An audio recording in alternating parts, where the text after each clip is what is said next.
Two things: updated the slicer and updated the firmware with some new functionality, and today I'm going to show you what it is going to affect with the VFA issues. Now, on my version, it was pretty much fine after the 1.5 GT conversion. Like many people told me, it is a patch, not a fix. Honestly, what Prusa is doing is also not a fix, but a patch. But nonetheless. Also, shout out to Prusa for continuing the efforts on VFA problem solving. It's funny as a reviewer, if you complain about something hard enough, the company actually tries to fix it. So kudos to Prusa, you are one of the only companies who is doing so much effort in trying to fix it. But did they? That is what I'm going to try and figure out today. I already did some testing with new belt tensions, which means that the actual position right over here is going to be the new thing. So with the app you download it, you go to the belt tuner, you have to put the printhead in this corner, flick the top and the bottom belt, and then you have to get, I think, 98 on top and 92 at the bottom, which is what I did. So we have a speedy one and then we have the structural one. What I can already tell you on the speedy one is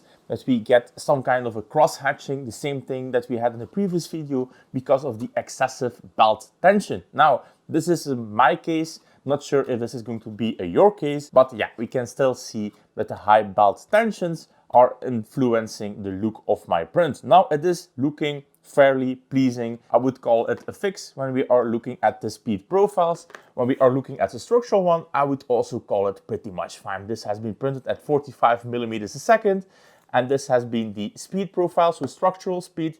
Let's have a look before we do all the updating. So this was the previous slicer, 2.9.2. This is a structural print. We can see that we have a very faint amount of VFA going on. This is going to be the worst angle, and this is what the Sovel SV08 is producing. We have a very different kind of VFA rippling going on. This is not the typical VFA. Not sure what this noise is, but for a speed that is only 45 millimeters, I'm going to take this as a win. So this is with the 1.5 GT belts. I would pretty much call this already a non-issue and solved in my opinion. We also did a little bit of a speed test. This is going to bump up the speeds up to 200 millimeters a second. Right over here, it is almost a non-issue. And then we have this side. This is also the 60-degree side. We can see a very small amount of VFA. So we can see that if you give these prints to me, I am pretty much happy with the results. The 1.5 GT conversion with all the things that Prusa has done before, the phase stepping and all of that. It made it, in my opinion, a basically non-issue. Now, we can see a very faint amount of cross-hatching going on this print. The belt tension is still excessive in my opinion.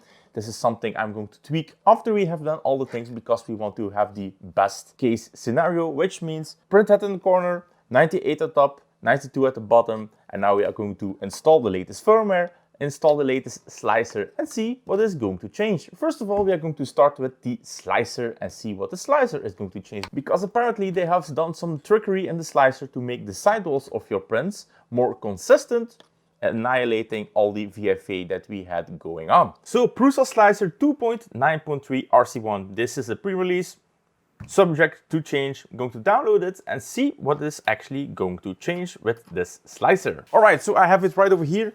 The 2.9.3 RC1, which has been functionally equivalent to the new Prusa Slicer 2.9.3, so it has been official. The 2.9.3 is now the latest slicer software. All right, got it in front of me. I'm going to load up some new tops, structural, and of course the speed profile, see what is going to change. All right, here we have it, the results, old slicer versus new slicer. Spoiler alert, nothing really changed. It all looks pretty much the same. The speed profiles look the same. The structural profiles also look the same. Also the very vibrating side, it all looks the same. They did add a new profile, the balanced one, and also that one looks the same.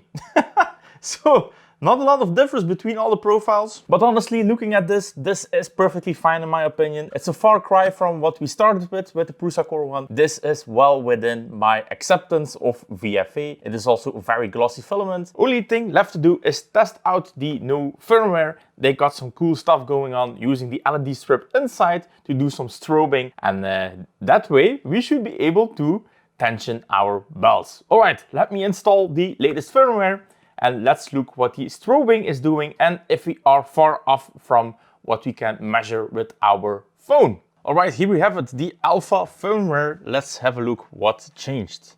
And here we have it, manual belt tuning. Going to press it. Before we begin, scan the QR code for the guides. And it brings us to the GitHub page where the alpha can be found. Let's have a quick read. We are going to need an Allen key.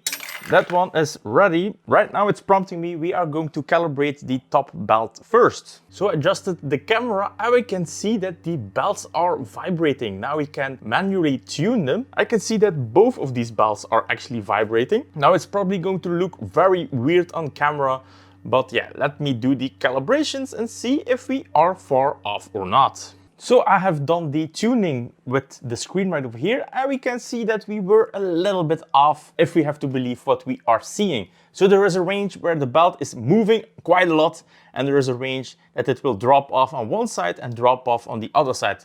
And then with that I mean if you tighten or loosen the belt, it will drop off. So you set the frequency that you want to use, and then you can loosen or tighten that belt until you see a good amount of vibrating of that belt, and then you know you are spot on. You do the same thing for the other one, and then you do that a few times until you can see that you are like it should be. Now, we are done. One thing I want to check is gantry alignment seems to be a little bit off on that side.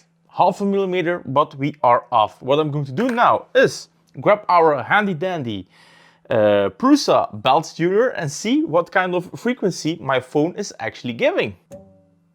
According to my phone, 96 Hertz. Let's try the bottom one.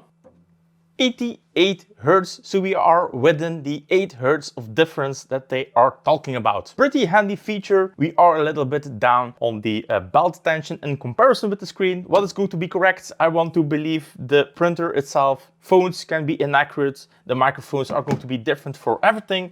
So yeah, what it is going to be is we are going to go to settings, then all the way down we have manual belt tuning. You continue, and then it will home for you. Then you continue, you set your frequency. In this case, we are going to try 98 Hertz. And right now I can see it really flopping around. So this is what the belt is looking right now. If we are going to do the lower one, now the lower one is flopping about. I think that's going to be how it works. So with the phone, I could see we were over tensioned. Now we have a little bit lower tension. I'm going to rerun all the calibrations with the input shaper, and then yeah, let's give it a final testing. This is going to be it.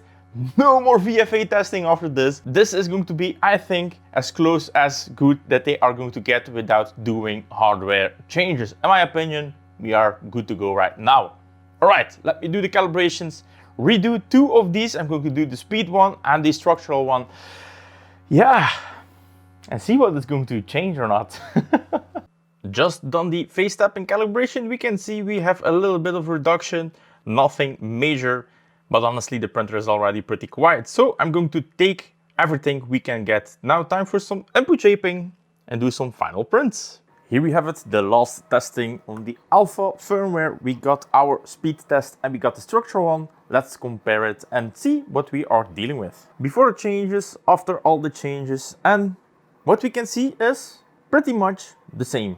Not a lot of difference between old and new firmware. So yeah, this is looking quite the same.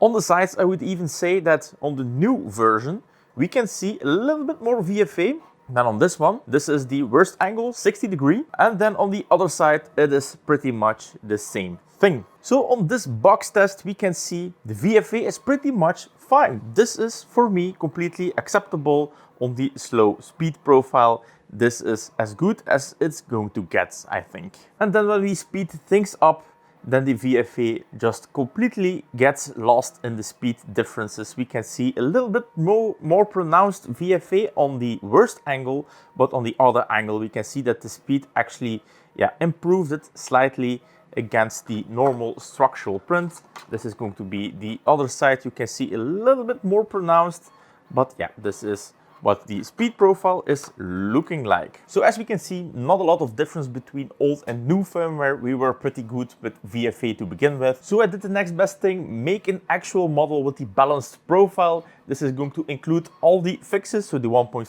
GT, the alpha firmware and then the new slicer software. We have the low poly kitty right over here. We have flat surfaces. It slows down, it speeds up. So this is going to be the worst example that we can get on the VFA scale. And surprisingly, no VFA, absolutely nothing. Also on the back side, this is a VFA-free kitty. Absolutely perfect result. This is looking super pretty, especially on this side. Yeah, no more VFA on my Prusa Core 1. Look at him. That's one fucking nice kitty right there. So doing one more print to celebrate, we have a bit of lifting going on. Let's ignore that. So what we can see with the alpha firmware, with the new slicer and the 1.5 GT belts, the VFA issue, in my opinion, is completely fixed. I can definitely say right now, I'm super happy that my Prusa Core 1 is VFA free. So what did we do to fix it? Apparently a good combination of 1.5 GT and all the firmware and software tweaks that they did provide me now with a print that is close to perfect on the VFA race. It is absolutely amazing now that I can see that this is a far cry from what we started with at the beginning. In the beginning we could even see VFA on matte flat surfaces, and right now on glossy surfaces it's all gone. So it's going to be a bit of a good news, bad news show today. First of all, we can see on my unit, I consider this unit a very bad example of a machine that has very high VFA. So a very, very bad example. If you have this, I would definitely just return it. Right now, with all fixes, the belts, the software, we can see we are having perfect results on our prints now. The bad news is it is not consistent with other people's experience. I have some community members on the Team 7 Discord doing the same tests with the 2 GT belts, so not with the conversion, and we can see that they are not that lucky. They are not having the same results like I do. So we can definitely see there is still a mix and match going on between units. This is not a consistent fix. All I can say is for me right now, my printer is finally fixed and I can deploy it as a functional machine in my shop in the future. So what can you do? If you receive your unit and you can see that with the stock setup you have horrible VFA, first of all, do all the things that Prusa wants you to do. If that doesn't help, you have the second path, which is going to be replacing your motor pulleys and your belts to 1.5 GT. I will leave some links down below. Those links will lead you to 2 pulleys, and the belts you need is about 5 meters of it. Do the conversion, and then after all the software tweaks, I can definitely say that my issue is completely resolved. Now, this is not the way Prusa wants you to fix it. They definitely don't want you to convert your machine to use other belts and pulleys. They are of the opinion that this should not be an issue with your unit to begin with. So the other option is just send it back to them, ask for a refund or ask for another unit. So your problem is getting solved. Then let's talk a bit about the new firmware. They have those new belt tension, timing lights, things going on with the LED bar right over here. Super cool. I can see about a 2 Hz offset from what I can measure with the printer by the looks and then measuring with my phone. So the printer is saying I am pretty much ideal on 98. When I'm doing my belt tension, you will see a big movement of the belt. Then you are spot on with your tensioning compared with the screen. And then if I do my secondary test, which is just move the print head in the corner and flick it with the finger and measure it with my phone, I can see about the 2 Hz offset, which means I'm measuring 96 Hz and not 98 Hz. As long as you are in between the 8 Hz of difference between the upper and the lower belt, then according to Prusa, you are good to go. So like I said, a bit of a good news, bad news show. If you have a horrible unit, I can definitely say it is fixable. Is it going to be software only? I'm afraid not. I'm still of the opinion that the switching to the 1.5 GT in combination with all the software tweaks that Prusa is doing is going to be the ideal solution to get prints like this. This is by far one of the cleanest prints I have seen out of this Prusa. And I think if I have to do the VFA testing all over again with all the printers of my print farm, this will score very close to the GD Plus 4. And me saying that, that means something. We are getting very good results right now. Then I also want to thank everybody of the community. And with the community, I mean people like Nathan for assisting me with all the belt conversion going on, my motor pulleys and belts with 1.5 GT, helping me set up my slicer so it accepts this new system, because your accuracy of your prints are not going to be the same because of the difference of the pitch and all of that. So Nathan, the ex-developer of Prusa, thank you very much. He is now working on the Stonewolf. He is doing a reversed flying gantry Cartesian printer. It is completely melt of aluminum.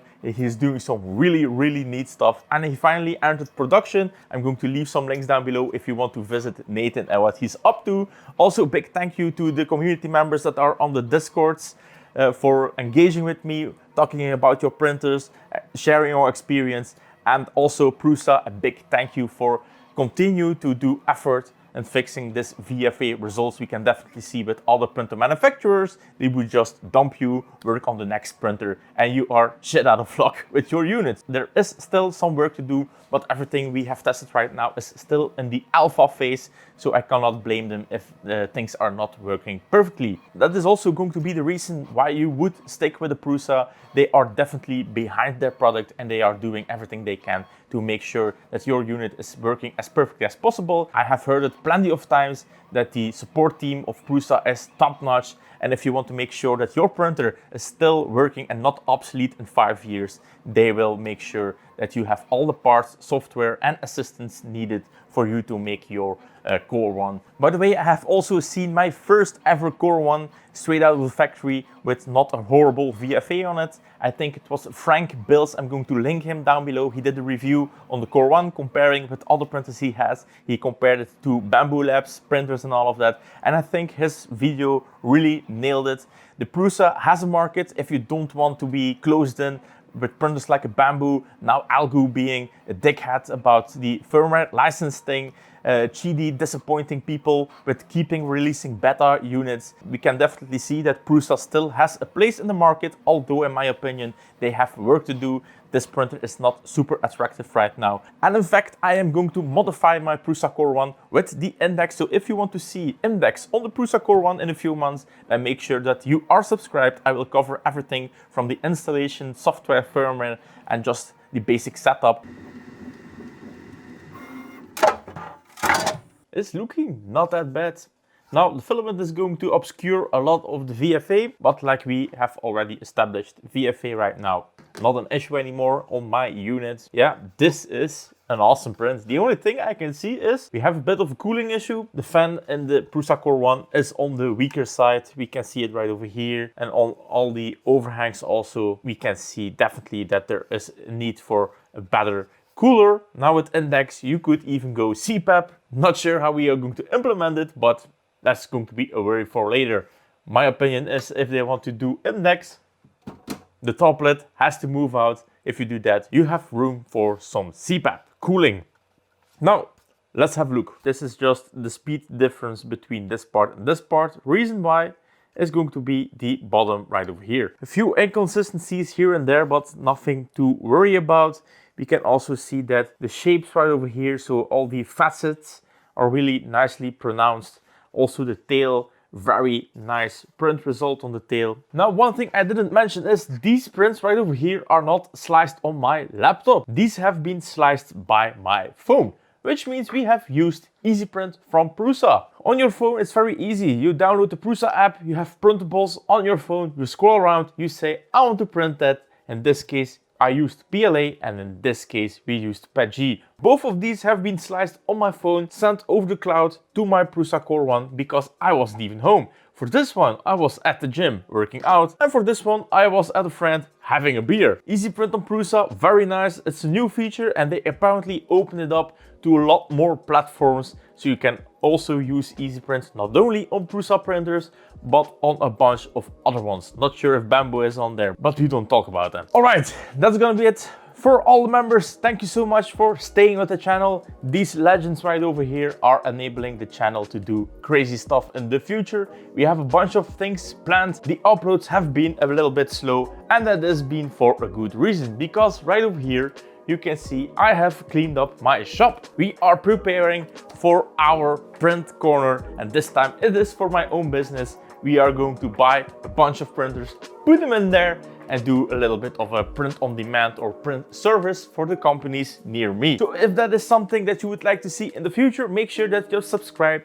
The rhetoric in the corner is going to get a bunch of insane upgrades. We are going to do carbon fiber, aluminum printed parts. We're going to do a bunch of milling. The rhetoric is really going on steroids because it is going to be above red after we are done with that. We are also going to build a bunch of printers. These are all going to be kits. So if you are looking forward to me building a bunch of kits, I might do some live streams in between to just have a chat and you can see what I'm working on that point. Because like I said, also in the future, things are going to slow down a little bit because I am preparing for my business. In the meantime, I have some other things going on. Flashforge, for instance, also sent their latest printer with the multi-filament dual head. Really happy that Prusa is stepping up the game with the Prusa Core 1 VFA issue. I am done covering it. Unless there is something crazy coming out on the Prusa Core 1, I'm not holding my breath. This is probably the best you can do right now. All right, thank you for watching and I see you in the next one.